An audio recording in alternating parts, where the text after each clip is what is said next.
The teacher joining us now is the one who is well known and appreciated for his work both in academics and in managing sports activities. Now you know who's going to join us, so welcoming Assistant Professor Sankalp Shukla sir. पहला तो please share your life journey before IGC with us. तो शुरुआत से मैं अगर बोलूँ, बहुत लंबा नहीं करूँगा, शुरुआत से अगर मैं बोलूँ तो इनिशियली स्टडीज की तरफ बहुत ज्यादा, मतलब शुरुआत के स्कूल सेक्शन की बात करूँ, स्टडीज में कुछ ज्यादा इन्वॉल्वमेंट था। फिर धीरे धीरे समझ में आया कि केवल स्टडीज से कुछ नहीं होता, एक्स्ट्रा करिकुलर एक्टिविटीज भी इंपॉर्टेंट होती हैं। तो फिर स्पोर्ट्स वगैरह में इन्वॉल्वमेंट बढ़ा धीरे धीरे 9th-10th में आते आते। और फिर क्रिकेट फुटबॉल बहुत पसंद था, वैसे भी कॉलोनी में खेला करते थे, धीरे धीरे स्कूल टीम में भी गया मैं। सो मैं यही बोलना चाहूंगा कि सभी स्टूडेंट्स को एक्स्ट्रा करिकुलर एक्टिविटीज में भी इन्वॉल्व होना बहुत जरूरी है। देन फिर जैसे मैं स्कूल पास आउट हुआ तो स्कूल में एक प्रॉब्लम हुई मेरे साथ। जैसे अगर हम 10th और 12th की बात करें तो लोग बहुत एम्फेसिस देते हैं कि 10th और 12th के बोर्ड एग्जाम्स के रिजल्ट बहुत इंपॉर्टेंट है। तो 10th में तो ठीक ठाक कर लिया, बट 11th-12th में क्या होता है, हम जेई की प्रिपरेशन करने लगते हैं बहुत सारे स्टूडेंट्स। तो उसमें क्या हो जाता है कि हम बीच में कई बार फंस जाते हैं। मेरे साथ भी वही हुआ। तो 12th में भी उतना अच्छा नहीं कर पाए और जेई में भी उतना कुछ खास हुआ नहीं। तो उस कारण से कॉलेज तो बहुत अच्छा मिला नहीं, बट जो भी मिला फिर मैंने सोचा कि उसी में अच्छा करूंगा। तो प्राइवेट कॉलेज में ज्ञान Ganga institute of technology and sciences Jabalpur में ही है, वहीं से मैंने बी किया अपना।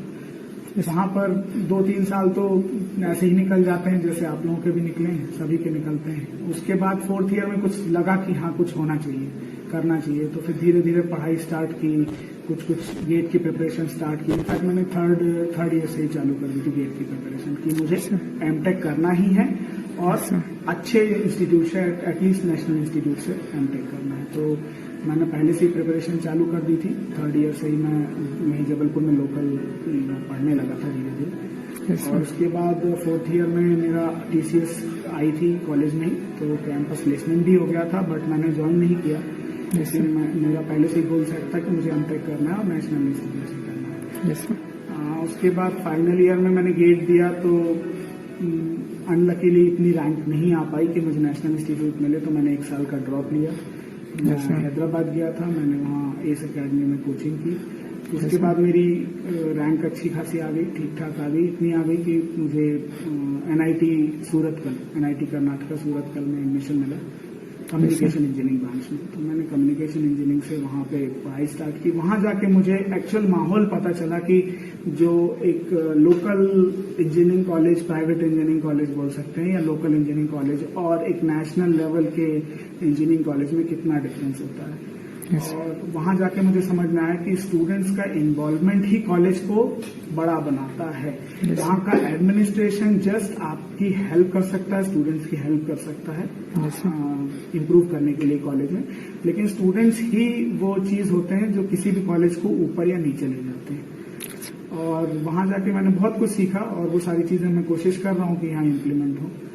वहाँ उसके बाद फिर एमटेक करने के बाद मुझे ऐसा लगा कि मुझे टीचिंग प्रोफेशन में जाना चाहिए। मुझे अच्छा लगा, वहाँ साथ में हम बैचमेट्स को पढ़ाया करता था, थोड़ा से जो थोड़े से वीक थे, तो उनको पढ़ाते पढ़ाते मुझे ऐसा लगा कि मुझे टीचिंग में अच्छा लगता है, मुझे पढ़ाने में, और सामने वाला पढ़ने में भी इंटरेस्ट दिखाता है, तो मुझे भी टीचिंग करना चाहिए। फिर लकीली उसी समय मैंने यहाँ का नोटिफिकेशन देखा, एमपी में गवर्नमेंट इंजीनियरिंग कॉलेजेस में गेट के थ्रू ही निकला था, तो उसके लिए मैंने प्रिपरेशन स्टार्ट की। 2015 में एमटेक कंप्लीट किया, 2016 में निकलने वाला था, 2016 गेट से, तो मैंने वहीं से प्रिपरेशन चालू कर दी। 2015 जून में पास आउट हो गया था मैं। 6-7 महीने में मैंने फिर से गेट की प्रिपरेशन की, और मैंने 1-2 साल जो मैं वहाँ सूरतकल में रहा, मैंने इस गेट की प्रिपरेशन नहीं छोड़ी। गेट की प्रिपरेशन में बीच बीच में करता रहता था और मैंने रेगुलरली गेट दिया है। उसके बाद तो इसलिए मुझे लगा कि हाँ मेरे लिए अच्छा चांस है, तो मैंने गेट दिया, अच्छी रैंक आई, मेरा यहाँ सिलेक्शन हुआ। अब यहाँ आकर धीरे धीरे मुझे गवर्नमेंट सिस्टम में तो आ गया हूँ, बट कुछ अच्छाइयाँ कुछ बुराइयाँ हर जगह रहती हैं। अब अपनी तरफ से मैं अपने आप को ढाल रहा हूँ कि यहाँ पर जितना हम अच्छा कर सके कॉलेज के लिए, स्टूडेंट्स के लिए और अपने खुद के लिए, उतना अच्छा रहेगा। Second question I would like to answer your viewpoints about campus placement concern in our college and how it can be improved. So first of all, पहला मेरा व्यू पॉइंट ये है कि कैंपस प्लेसमेंट सबसे इम्पोर्टेंट चीज होती है किसी भी कॉलेज के लिए, क्योंकि हर स्टूडेंट सबसे पहले किसी कॉलेज को ऑप्ट तभी करता है जब उसका प्लेसमेंट अच्छा हो। प्लेसमेंट अगर अच्छा नहीं होगा तो स्टूडेंट उस कॉलेज को अवॉइड ही करते हैं। देन प्लेसमेंट इंप्रूव कैसे किया जा सकता है? प्लेसमेंट इंप्रूव करने के लिए पहली चीज तो स्टूडेंट्स क्या कर सकते हैं, they can create a group. वो एक ग्रुप क्रिएट कर सकते हैं जिसमें final year students as well as pre final year students. Pre final इसलिए रहेगा क्योंकि उनको आइडिया होना चाहिए कि हाँ किस तरीके से काम किया जाता है। Yes. तो सबसे पहला इनिशिएटिव तो फाइनल ईयर स्टूडेंट्स को लेना है क्योंकि उनके करियर का सवाल है। उसके बाद उनको प्री फाइनल को इंक्लूड करते हुए, उनको सिखाते हुए एक ग्रुप बनाना है। वो ग्रुप डायरेक्टली नेट पर सर्च करके एचआरस का नंबर निकाल कर उनसे कांटेक्ट करके, या जैसे सीनियर्स होते हैं कहीं कहीं, जो भी सीनियर्स जिस भी कंपनी में लगे हुए हैं उनसे बात करके एचआरस का नंबर लेकर और उनसे खुद ही कांटेक्ट करें। उनसे बात करें कि आप यहाँ पर आ सकते हैं, आपकी क्या डिमांड्स हैं और सारी चीजें। जो डिमांड्स आप अपनी तरफ से फुलफिल कर सकते हैं, जैसे कितने स्टूडेंट्स बैठेंगे और ये सारी चीजें, ये आप आपस में फाइनल ईयर का ग्रुप जो रहेगा वो एक सर्वे करा के वो कर लेगा कि हाँ इतने का पैकेज है, इस ब्रांच की कंपनी है, तो कितने स्टूडेंट्स हमारे कॉलेज में हो जाएंगे। देन कम्स कि हाँ उनको क्या चाहिए है कॉलेज से, जैसे अगर रेम्यूनरेशन चाहिए है आने जाने का और रुकने का और बाकी सारी चीजें, तो वो सारी चीजें आप अपने टीपीओ और प्रिंसिपल के साथ एक मीटिंग कर लें और उसमें डिसाइड कर लें कि हाँ क्या कितना हो सकता है। And then ask the TPO to talk to the HR and let them finalize the dates and all those things. तो ये बहुत इंपॉर्टेंट चीज है। अगर इस तरीके से चलेगा तो मुझे ऐसा लगता है कि फ्यूचर में इम्प्रूवमेंट के चांसेस मिलेंगे। हाँ, इसमें टीचर्स को भी इंक्लूड किया जा सकता है कि अगर टीचर्स की कहीं पहचान है, जैसे मेरे फ्रेंड्स बहुत सारे कंपनीज में हैं, तो मैं उनसे पूछ सकता हूँ एंड देन या वहां से नंबर लेके दे सकता हूँ। और मैं ये चाहता हूँ कि स्टूडेंट्स अपनी तरफ से करें, बात करें एचआर से, क्योंकि पैकेज और सारी चीजें कई बार मैंने ऐसा देखा स्टूडेंट्स को ऐसा लगता है पैकेज 2.91 या सब कुछ कम है। तो अगर स्टूडेंट्स को ऐसा लगता है कम है तो ये बेटर है कि स्टूडेंट खुद ही अप्रोच करें और वो खुद ही डिसाइड करें कि हमको इस कंपनी का प्लेसमेंट चाहिए कॉलेज में या नहीं चाहिए। Yes. अगर इनकेस उनको कम लग रहा है तो स्टूडेंट्स आपस में डिसाइड कर लें कि नहीं कम है, इस कंपनी को हम अवॉइड करें तो ना करें। क्योंकि फिर कॉलेज बुलाता है, कॉलेज को तो ऐसा लगता है कि प्लेसमेंट जरूरी है, पैकेज ऊपर नीचे चल जाता है। तो स्टूडेंट्स खुद ही डिसाइड करें कि इस पैकेज की कंपनी चाहिए, उस हिसाब से वो बात करें और उसी को पुट फॉरवर्ड करें टीपीओ और प्रिंसिपल के सामने। तो इससे क्या होता है, कॉलेज इमेज खराब नहीं होती है प्राइवेट कंपनीज के सामने। मान लो किसी कंपनी को बुला लिया, उन्होंने सिलेक्ट किया, बच्चों ने ज्वाइन नहीं किया, तो वो कंपनी फिर दोबारा कभी नहीं आएगी हमारे कॉलेज। और हो सकता है उससे बड़ी कंपनी जिनसे उनका कॉन्टैक्ट हो या कुछ हो, वो भी उनको भी वो मैसेज पहुंचाएं कि इस कॉलेज में जाओ, तो बच्चे ज्वाइन नहीं करते, तो वो फिर एक ऐसा चलता है। तो इसके लिए मैं चाहता हूं कि बच्चे ही इस फेवर में जाएं। भले ही एचआर का नंबर कहीं कहीं से ले लें, टीचर्स से भी ले लें और सबसे ले लें, बट वो खुद ही जाएं, बात करें, पैकेज के रिगार्डिंग नेगोशिएशंस करें और अगर हो सकता है तो टीपीओ की हेल्प ले लें। ठीक है, ये हो गया सेकंड क्वेश्चन।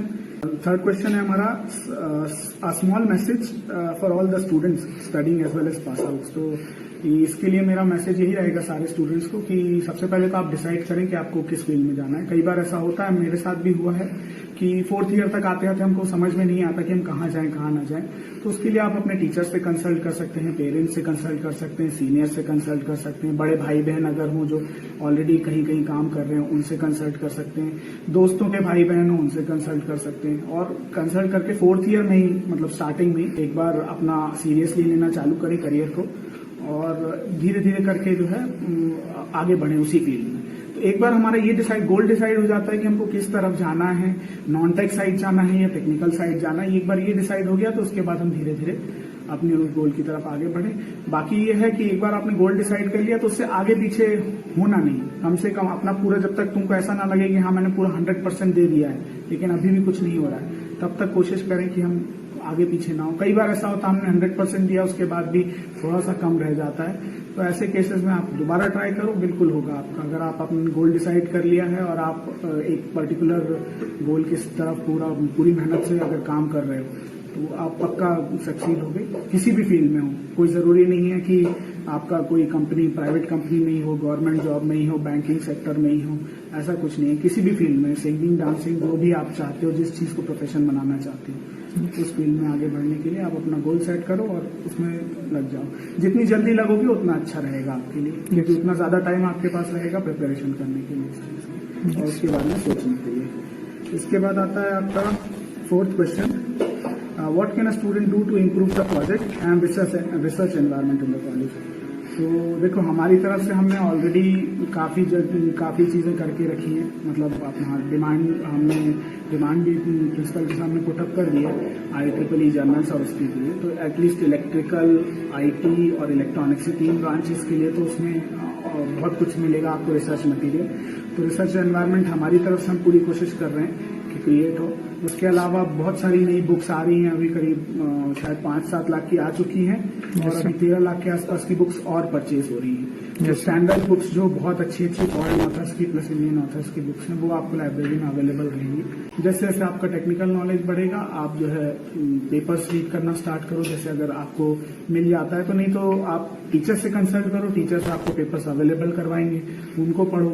कहीं कोई चीज समझ में नहीं आती, टीचर से कंसल्ट करो और पढ़ो। Basically reading papers and books is the most important thing to improve the research environment and to improve the project basically, कि क्या प्रोजेक्ट चाहते हो।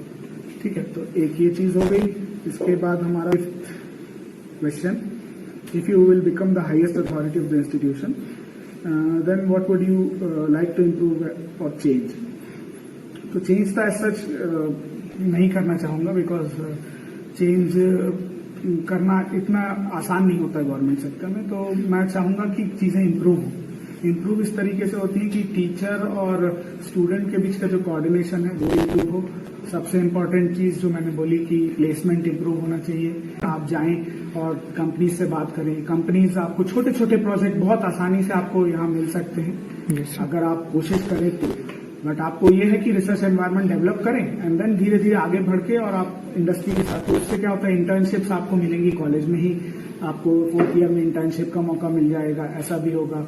उसके अलावा आपको उसी फील्ड में अगर आप इंटर्नशिप कर लेते हो, या मान लो 1 महीने की जो ट्रेनिंग होती है आपको शिक्षण के बाद, वो वहां कंपनी में कर लेते हो, तो चांसेस आपके बढ़ जाते हैं कि वो कंपनी आपको अब्जॉर्ब कर लेगी इन फ्यूचर। तो ये सारी चीजें मैं इम्प्रूव करना चाहूंगा। और भी बहुत सी चीजें हैं इम्प्रूव करने के लिए, बट फिलहाल तो स्टूडेंट्स के हिसाब से ये चीजें बहुत इंपॉर्टेंट है। एक तो प्लेसमेंट, इंडस्ट्री इंस्टीट्यूट लिंकेज और रिसर्च एनवायरनमेंट को इम्प्रूव करना, ये है। And do you find them valuable in your profession as well? So yes, first of all, my hobbies playing chess, and during MTech I used to play a lot of chess, and then playing some computer games, maybe, or mobile games. Sometimes I find them very very helpful in my profession, because while playing chess you need a lot of concentration and a lot of thinking ahead. So it counts in my profession, because in my profession I need to teach the students. I need concentration, as well as I need something to think about the future also, like what I should tell the students now, so that they can cope up in the next chapters or next. चाहूँगा a few words for the next level team. Yes. And rate you out of 10. Yes. तो rating तो मैं नहीं करना चाहूंगा, because मैं खुद ही कभी इस तरीके की चीजों में इन्वॉल्व नहीं हुआ हूं। तो मैं जब तक मैं खुद इन्वॉल्व नहीं हुआ हूं तो मैं किसी को रेट करने की वो नहीं रखता। मतलब मुझे इतना वो नहीं है कि मैं आपको रेट कर पाऊं। तो हाँ, इम्प्रूवमेंट किया जा सकता है। इम्प्रूवमेंट ऐसे किया जा सकता है कि ज्यादा से ज्यादा लोग इन्वॉल्व हों चीजों में। जैसे मैंने अभी देखा कि आप लोग शायद 6 या 8 लोग ही ज्यादा इन्वॉल्व रहते हो। Yes. टीम काफी बड़ी है आपकी। Yes. मुझे ऐसा लगता है। तो Yes. आप प्री फाइनल ईयर स्टूडेंट्स को भी इन्वॉल्व करें ज्यादा से ज्यादा। Yes. और इसको एक्सपैंड किया जा सकता है। एक्सपैंड किस तरीके से, जैसे नेक्स्ट लेवल ग्रुप बनाए Yes, तो आप इस चीज को वैसे भी कर सकते हैं, कॉम्पिटिशन्स रख सकते हैं। Yes, कॉम्पिटिशन्स किस तरीके के, अभी शायद स्पोर्ट्स का एक कॉम्पिटिशन हुआ है। Yes, और क्विजेज हुई हैं। क्विजेज वगैरह हुए हैं। तो Sir. क्विजेज की जगह आप टेक्निकल कॉम्पिटिशन्स रख सकते हैं। जैसे लैंग्वेजेस IT सी के लिए लैंग्वेजेस वाला हो जाएगा। इसी तरीके से आप इलेक्ट्रिकल इलेक्ट्रॉनिक्स के कुछ रख सकते हैं Yes, या इंटरडिसिप्लिनरी टाइप का रख सकते हैं, जिसमें हमारा सभी स्टूडेंट्स का इन्वॉल्वमेंट हो। तो जितना टेक्निकल रखेंगे आपस में कंपटीशन बढ़ेगा, उतना एनवायरनमेंट इंप्रूव होगा, उतना ही आगे आप बढ़ सकते हैं। तो टेक्निकली आप कुछ कर सकते हैं और थोड़ा सा इम्प्रूवमेंट कर सकते हैं। Yes sir. बाकी मैं चाहूंगी कि आपने बहुत अच्छा काम किया है। इस इनिशिएटिव के कारण बहुत आगे आपको इम्प्रूवमेंट दिखाई देगा कॉलेज में।